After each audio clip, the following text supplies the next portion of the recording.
In this video, you will learn how to use the self-approve feature in Teesom. This feature allows you to self-approve artwork and production options. This feature should be used judiciously with customers that you do a lot of repeat business with, and when you are confident that the art approval does not need to be sent formally. We're going to start with going to our quotes and invoices. And we're going to find an order that needs to be repeated. So I'm just going to take this order right here and I'll click on the action button and then click on reorder. As you can see, there's screen printing in the order, and if we click on the image, we can see everything that the customer has already approved the last time he did the order. Because it's at a quote pending, we can't do the self-approval yet. We must have it at the invoice stage.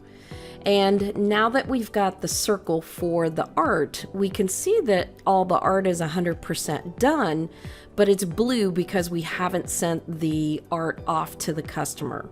So at this point, we could actually go into the art and edit it, and we can make sure everything is correct the way the customer wants it. And then if we did want to send the art approval, we would click on the send option and click on send approval request. But if we're approving it on behalf of the customer, then we'll go ahead and click on the art approval circle and go ahead and click on the self-approve. And as you can see, it's turned the status to approved. Here's where we may want to change it to, hey, it's officially a work in progress stage, and we'll go ahead and close out of this.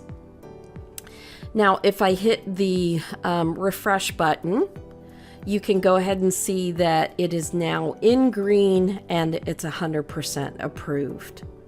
Now, we may want to send a note to the customer, so I'll go ahead and click on the note option, and I'll go ahead and click on new note. And again, if we need to change the status, we can go ahead and say that this is at the scheduled stage. And maybe our customer was in the shop, and so I want to notate that.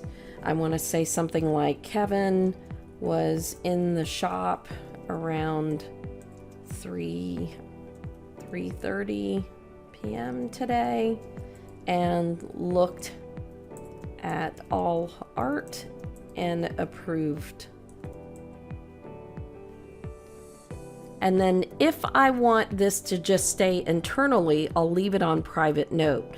But if I actually want the customer to get a copy of this, I'll uncheck the private note option and then go ahead and hit save.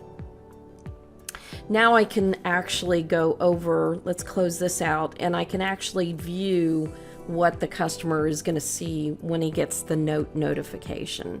So let's click on inbox here, and here's the note option, and then he can go ahead and click on the new note.